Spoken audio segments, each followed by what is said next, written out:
પણ ભગવાન વેદવ્યાસને એમ થયું કે આ વેદ બધા સમજી નહીં શકે, વેદ બધાને સમજવો કઠિન છે. આમાં અધિકાર અનધિકારની ચર્ચા છે જ નહીં. ઘણા પછી બહુ ખોટો અર્થ કર્યો કે વેદનો અધિકાર આને આપ્યો ને વેદનો અધિકાર આને. એટલે અધિકાર અનધિકારની કોઈ વાત જ નથી.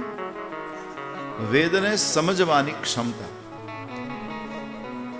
વેદને બધા સમજી ન શકે. વેદને સમજવો કઠિન પણ છે,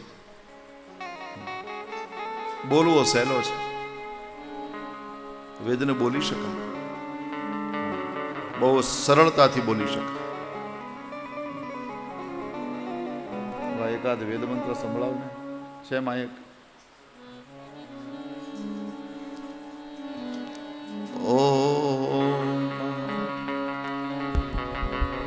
તત્વાદ્યામ્ય બ્રહ્મણા વંદમાનસ્તદાશાસ્તે જજમાનો હવિર્ભિઃ અહેડમાનો વરુણે અવોદ્યુરુષક્તુ સમાન આયો પ્રમોહી. આ વેદ બોલાય. હવે આનો અર્થ કરવાનો મને કયો તો હેરાન.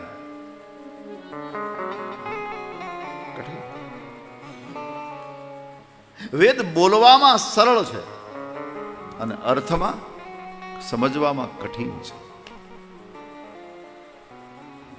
એટલે ભગવાન વેદવ્યાસને એમ થયું કળયુગમાં તો આ વેદને કોણ સમજશે?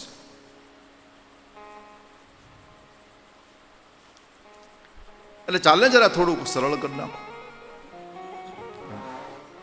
અને એટલા માટે ભગવાન વેદવ્યાસે પછી પુરાણની રચના. પુરાણ છે ને આમ લગભગ સમજમાં આવી જાય. વેદનું સંસ્કૃત કઠણ સંસ્કૃત છે, પુરાણનું સંસ્કૃત થોડુંક મધ્યમ સંસ્કૃત છે.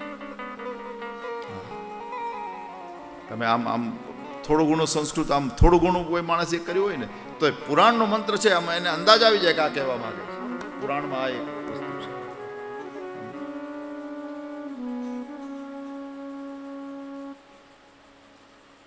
એના કરતાં પણ થોડુંક નીચું સંસ્કૃત સુભાષિતો વપરાય છે.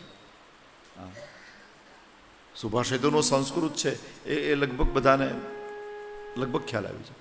કોઈ સંસ્કૃત વખતે ન ભણ્યો હોય પણ અનુભવી હોય તો એને સુભાષિતનું જે સંસ્કૃત છે એ ખ્યાલ આવી જાય.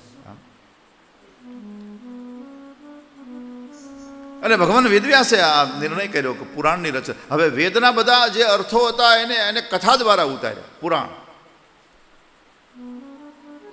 અને પુરાણનો સીધો સાદો અર્થ કરવો તો જૂનું. પુરાણું એટલે જૂનું. હા. અને આપણે ત્યાં કથા કહીને શું કહે પુરાણી. હમણાં માતાજી બોલ્યા ને પુરાણી. હા હા, પુરાણી એટલે જૂની જે કથાઓ આપણને સંભળાવે એનું નામ પુરાણી. હા, તાજું કાંઈ ન સંભળાવે, બધું જૂનું સંભળાવે. પુરાણી, પુરાણું એ પુરાણ.